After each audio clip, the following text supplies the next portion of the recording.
Everyone knows Tim Cook, but who is the man quietly being groomed to take over the most valuable company on Earth?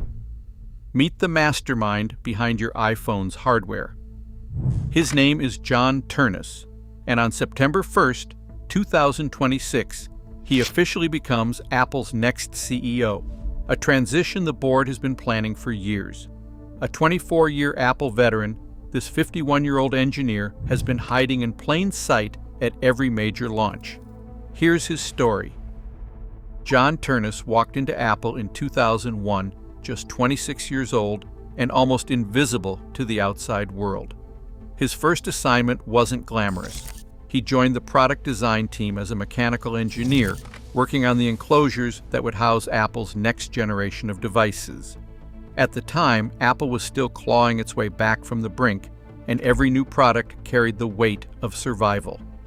Ternus's early fingerprints can be traced to the brushed aluminum shells of the Apple Cinema display and the first flat-panel iMacs, devices that helped set the company's new visual language. He brought a quiet intensity to the engineering floor, known for obsessing over the feel of a hinge, the resilience of a frame, the 1,000 invisible details that separate ordinary hardware from something unmistakably Apple. While his name never appeared in keynote headlines, Ternus became the engineer other engineers listened to. He built his reputation not through speeches, but through the calm authority he brought to late-night design reviews and the trust he earned from teams wrestling with impossible deadlines. By the late 2000s, he was managing hardware programs for the iPhone and iPad, products that would define the next era of Apple's dominance. Few outside Cupertino noticed, but inside Apple, Ternus was quietly gathering influence, one meticulously crafted device at a time. Each project added another layer to his authority, laying the groundwork for a career that would eventually shape the company's future from the inside out. In 2013, John Ternus's path at Apple took a decisive turn. He was promoted to Vice President of Hardware Engineering, a title that placed him at the center of Apple's most ambitious projects. The promotion was not just a reward for technical mastery, it was a signal that Ternus had become the engineer trusted to marshal teams through the most complex product cycles in the industry. Under his watch, the hardware group grew into a force of nearly 30,000 engineers, each one contributing to the relentless pace that defines Apple's product launches. By 2021, the stakes rose again. Apple named Ternus Sr. Vice President of Hardware Engineering, a role that consolidated all device engineering under his command. The company's official leadership page made it plain. Ternus now reported directly to Tim Cook, overseeing every piece of hardware that would leave Cupertino's walls.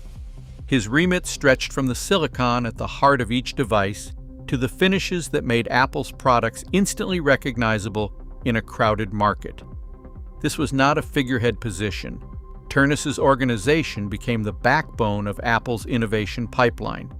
The scale is almost impossible to grasp from the outside.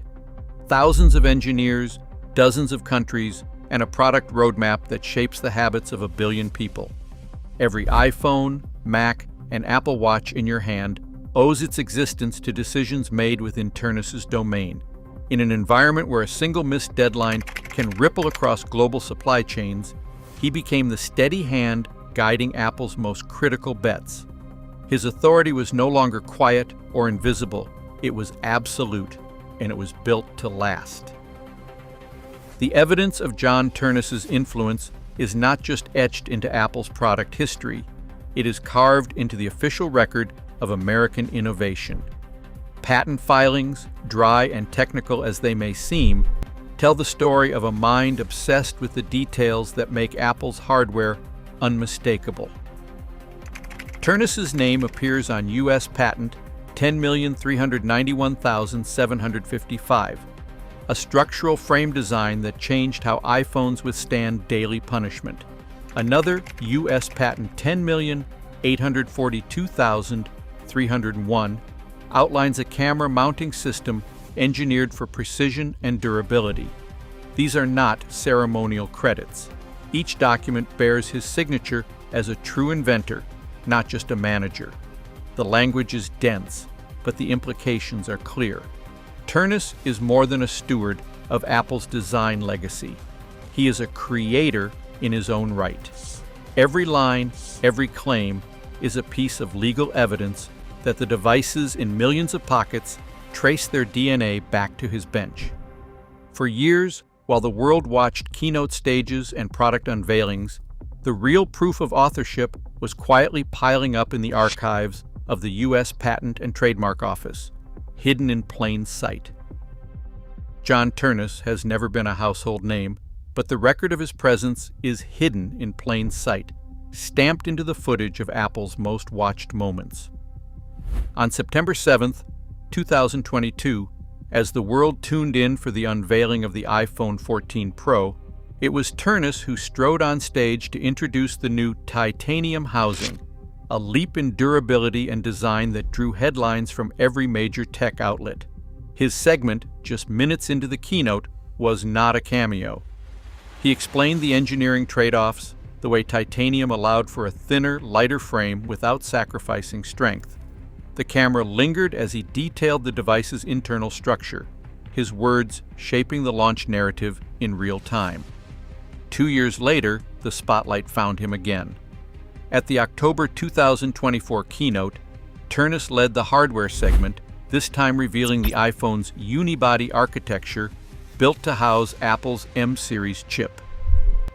He spoke about the challenge of integrating advanced silicon and a periscope-style camera into a frame barely thicker than a pencil. These were not just product teases. They were technical briefings delivered to millions, proof that the mastermind behind your iPhone's hardware was standing center stage all along. In each appearance, Ternus combined the calm of an engineer with the authority of an executive, offering a rare glimpse into the decision-making that sets Apple's devices apart. The board's confidence was not built on reputation alone. It was forged in these moments, where technical mastery met public accountability. Behind the scenes, Apple's board documented every step of the transition in black and white. The official record begins with a Form 8K filed on April 17, 2026. It was a terse but unmistakable signal to Wall Street. John Ternus would become CEO on September 1st, with Tim Cook moving to executive chair. The company appointed him as chief executive officer and a member of the board, effective on the transition date. Art Levinson's name appears throughout, chairing the Nominating and Corporate Governance Committee, guiding the process with a steady hand. This was not the work of a single meeting or a sudden change of heart. In the DEF 14, a proxy statement from late 2025, Apple disclosed its engagement of Russell Reynolds Associates, a global executive search consultant, to conduct a leadership assessment and survey internal candidates. The board's filings reference a succession playbook and contingency planning, laying out protocols for every scenario from a voluntary retirement to an unexpected emergency. These documents reveal a process that spanned years, not months.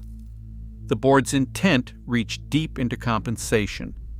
Ternus's 2025 pay package included $150 million in a restricted stock unit grant, formally disclosed in SEC filings, structured to vest over several years and linked directly to his assumption of the CEO role.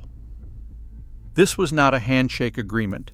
It was a contractual signal, visible to every investor, that Apple had identified its next leader and was willing to stake a fortune on his stewardship. Each detail, from the consultant's report to the line items in the compensation table, serves as evidence. This transition was engineered, audited, and locked in by the highest levels of corporate governance. Analysts watching Apple's transition see a story of calculated continuity and subtle risk. With John Ternus, the board is betting on a leader shaped by the same relentless product cadence that defined Apple's rise. Wall Street consensus leans towards stability, the hardware pipeline remains in familiar hands, and the company's engineering-first culture is set to continue. Morgan Stanley's research desk points to Ternus's track record in delivering on time, noting that Apple's ability to ship new iPhones and Macs year after year has been a pillar of its market value. For investors, that's a comforting signal. But not every observer is convinced the path ahead is frictionless. Governance experts flag the challenges of expanding Apple's services and navigating intensifying regulatory scrutiny.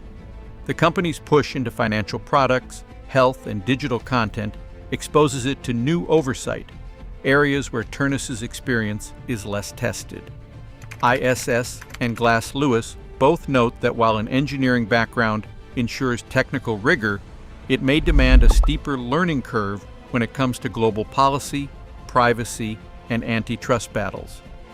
The consensus, though, is that Apple's board has chosen continuity over disruption. The risks are real, but so is the power of a leader who knows every bolt and line of code inside the world's most valuable company. The next era will test whether that deep familiarity is enough to keep Apple ahead, or whether the future will require a different kind of mastery. Inside Apple's glass walls, true power often hides in plain sight.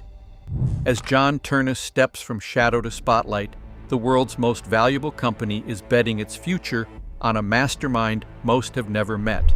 Tomorrow's iPhone, and Apple itself, will bear the fingerprint of a leader you've barely seen.